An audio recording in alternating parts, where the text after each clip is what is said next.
Hey guys, it's Graham here. It's April 1st and it's a bit of a blizzard in New Brunswick. We're out front of the Pump House Brewery. Luckily they've got some good beer inside who will hopefully warm up our bellies. So let's head inside and check it out.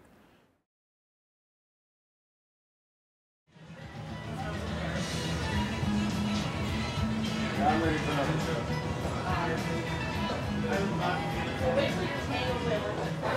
So yes, the owner, Sean Fraser, started this little hobby in his garage, and he made a few batches over there and played with this and played with that, and then got the idea of starting his own pub-style brewery, which he has, and not much has changed over the 10, 11 years that we've been here, really, except for the fact that now we have another brewery, a bottling plant, much bigger, 3 times the size of any of these tanks, which is something you maybe even want to see as well.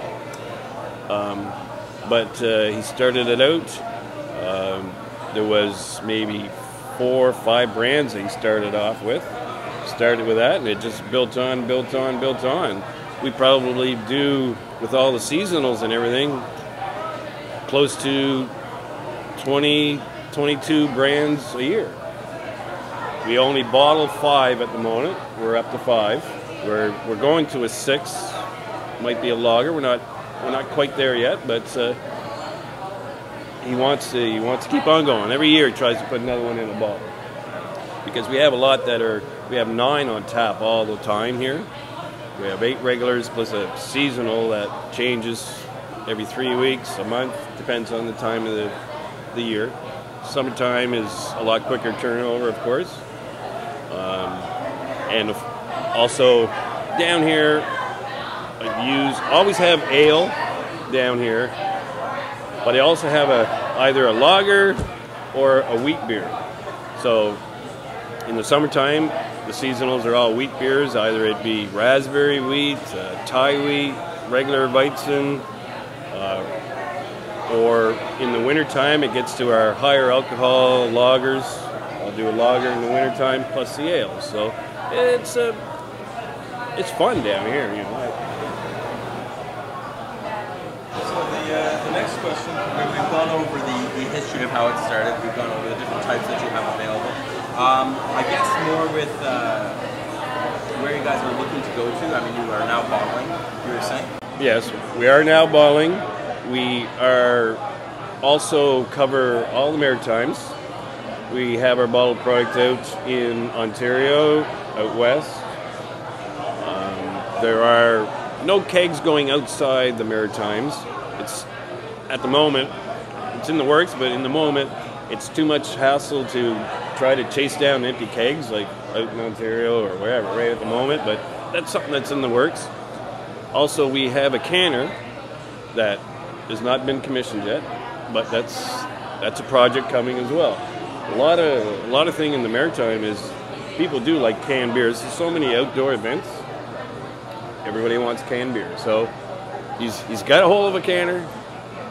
It's not running yet, but pretty soon I know he's gonna be putting his foot down. That'll be the next project the boys have to get done. As far as that goes, they bottle at least once a week, and they do a fair amount. They do at least between 14 to 20 pallets in that day. So they can kick out quite a bit. Everything's pasteurizer. We have our own pasteurizer, bottle washer. We use recycled bottles. We have a new filler, and we keep on adding fermenting tanks. It doesn't stop down there. Every time I go down there, another tank. So we're making room for something else. So it's good. He does put things back into it, and he wants growth. So he's done very well. Now, as far as the beers go, like locally here, I mean, our blueberry ale right now is our #1 seller. It doesn't matter if it's in the bottle. It doesn't matter if it's out of the tap. It's our #1 seller, blueberry. I'll let you try that if you want to. And I believe I got that right here. Now, people, they do add blueberries into it, but that's just for looks and whatnot, nostalgic deal, but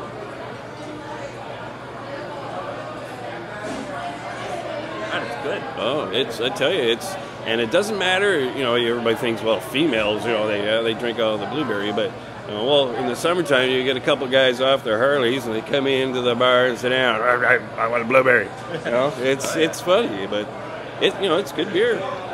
It's popular. And everybody, the health thing and everything. Blueberries is good for you. So it's done well for us. Right on. And then we have our regular Canadian. It's probably the closest to North American style beer. Okay.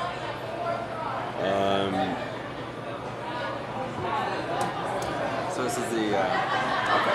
That's the Canadian. Now that's brewed down on Mill Road because it's bottled. So whatever is bottled is more or less done down there, and everything else is done here. The only thing that we double up on is a blueberry because they'd be having to bring kegs. We don't have the room for the kegs, Right. because it should be too much. So I do have to brew the blueberry here as well. But then I'll do all the seasonals here. I'll do the IPA, the Scotch, or the Stout, I'm sorry, and the Pale. So that's the Canadian. This is a Pale. This is probably the next up on the stage of bitterness. Like Canadian is for blonde beers. Yeah. And they're all ales. So that's the Canadian. Then the Pale would be next in bitterness, which is not bottled yet. Okay. It's only in the keg form. And we keg out to different licensees throughout the provinces and whatnot. Yeah, that's my lunch beer there. That's it. And now the SOB, Special Old Bitter, is the next on the bitterness scale. And of course we have our IPA is right here, which is a little bit higher in alcohol, 7%, and it's probably double the Pale, almost double the SOB. But people that like it, they love it. They want it. They need it. There's there is a call for that. Oh well, especially now. If you look at it now, I mean, the hoppier the beers, it's yeah. People are just loving it. Yeah. They're loving it. Now, I do have another seasonal here that is not on the tap yet. I just transferred it actually yesterday, so I'm kind of in the test mode for it. And this is the maple beer, which would be another local, New Brunswick. This is New Brunswick syrup it's made from. And it's a seasonal that, I have to have ready for April, more or less. I like that. I like that quite a lot. Yeah, it always does well, and I never seem to make enough of it. So, what are your storefronts about what you guys, your hours, about what you guys do, things like that? Well, we do have the main pub. We call this the main pub, of course, the Pump House. Now, lunchtime specials. Lunchtime's always packed up. The nighttime, they'll always have a band on Saturday night, but it's always Thursday night, Friday night. You want to come early if you want to sit down and eat. It's one thing if you just want to come to the bar and drink and whatnot, which people do, but a lot of people come down for the food. It's 12 o'clock and it's packed. That's right. It's Friday. Thursday, Fridays lunch are always packed. They do good even on the lunches on the weekends. Like people come in from out of town, and you got to go to the Pump House, and they come with their families. Kids are allowed in here until I believe it's 6 or 8 o'clock, as long as you're accompanied by your parent. We have, we do have the live entertainment. Now we do have also another sister restaurant called the Barnyard Barbecue, which is in front of the other brewery. So both breweries have a restaurant associated with them. It's a different different style. It's a Louisiana style smoked meat. Kind of, they got their own smoker, and so it's a different menu than it's here. So it's a good mix. People want that, they go there, and they want to come here, they come here. So it's all good. We have always, shows go on here. We have a comedy festival that comes here. We have in the summertime, of course, we have a large outdoor patio, which is always popular, always packed. They'll be packed out there before they're packed in here. So it's always good. The word it's missing me, but the Mug Club here? The Mug, yes, that would be the Mug Club. The Mug Club, yes. The Mug Club is a big thing that they've started.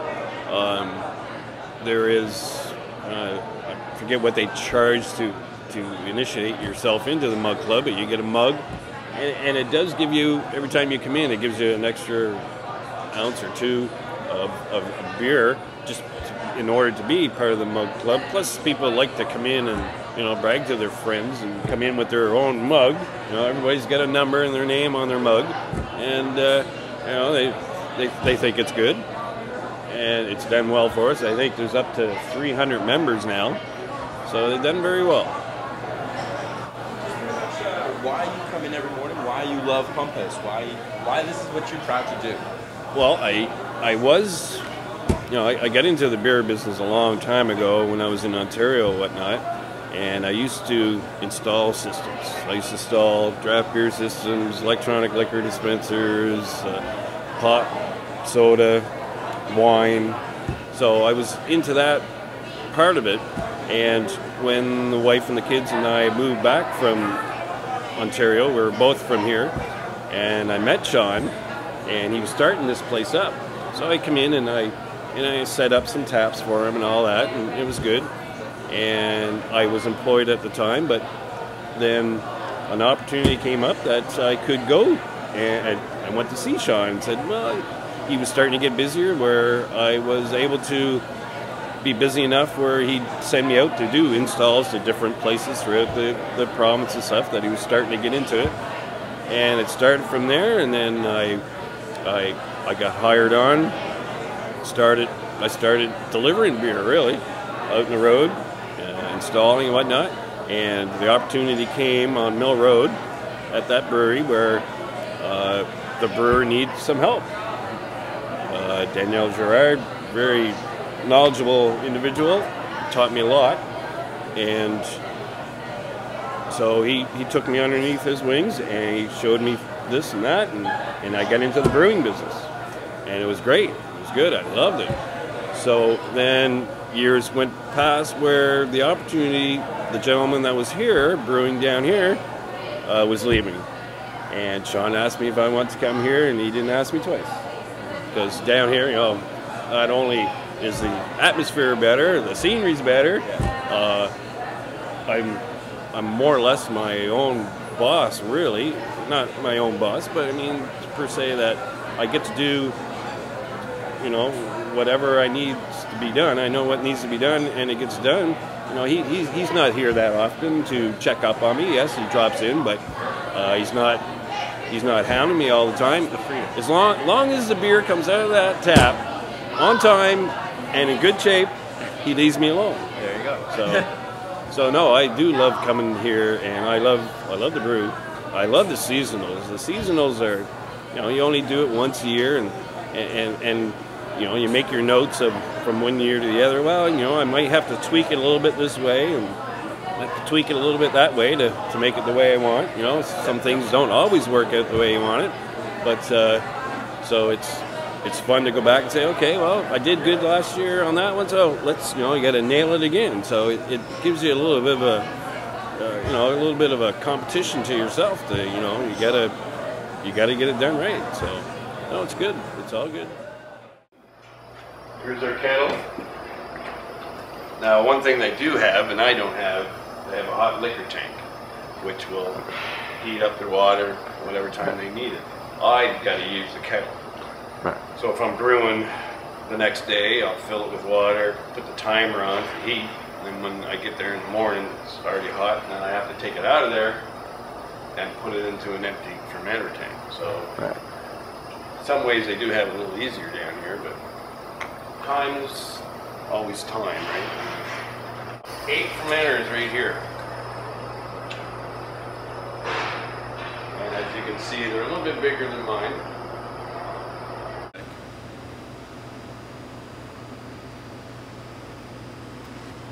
Of course, this is part of the bottling line. EBI electronic bottle inspector. Any cracks, anything in the bottle. Huh. So our 20-liter kegs, anybody can come in and order, we call it off sales. They get a pump in a bin, and then when they have their empty keg, they come back and they bring back they get their $100 deposit back, and that's it. Like we'll lend them the pump. They'll come and get 4 or 5 kegs of them. You know, it's so many outdoor parties that go on, because I know in Ontario it was a hassle to get kegs when I used to do my home brew and I was a little low. There was one place I could order was Creemore. I ordered a lot of kegs from Creemore over there, but try to get, you know, if somebody wanted a Budweiser or anything like that, you'd have to be a licensee to order a keg. Here, you can order whatever. Alright, so as far as our track goes, all the way starts back here actually, where people are here emptying bottles onto this track, feeds it in to the main bottle washer deck, which is down below. Goes in, it goes through, I'm going to say it takes about 20 minutes before it goes down, around, and back out clean bottles, which comes out from here. Once they come out here, they go down this track into the filler. First it goes into the electronic bottle inspector, and then into the filler. Once it goes in the filler, it goes back around, turns around, goes into the pasteurizer, which we have the exit right here. This is the exit for the pasteurizer. Like I said before, it takes about 47 minutes or so to get through. Comes along here, they're capped, they're ready for labels now. So they come down here, they've been pasteurized. We go over here, they come down this track, and across to our labeler, which is this next unit. They're also blown dry for any wetness on there. You want to make sure the bottles are dry so that the labels can adhere. So we have a unit here, another new unit that will do back label on the bottles. It's not law yet, but pretty soon it is law, where you have to include a back label, including your ingredients and everything else. It's been a fight so far, the Brewers Association, who wants to put down their recipe in the back of the bottle. So it hasn't been mandatory yet. But as far as buying food, whatever box, you know, they have everything that's in there. They have to label it. So far we're ready for it, but we don't want to do it. Now, once it comes out of the labeler, it goes into another inspection station where a low-level fill station. If there's too much beer in there, or if there's not enough beer in there, it will also kick off the bottle. They'll make sure that there's a cap on there. And if it's good to go, it continues on. There's usually one person here that can have everything tied in together, where he can look after the labeler, he can look after anything at the bottle inspector here as well. If anything needs to be kicked out. So a person would stay at this end down here and load empty boxes onto this carousel on the bottom. So the open 6-packs are all along here. You have all your beer in this channel here. They load up, come to this point here. There's a stopper. The box sits here, drops your 6-packs of beer. Actually, we do 2 at a time. 2 6-packs at a time. And then they continue on. Go around the corner, and over here, this next unit here is the box sealer, where it will date the box and seal the top. And then at the very end, we'll have 2 people taking 4 6-packs, put them into a tray, load them onto a pallet, and it's done deal. I'm ready for another show.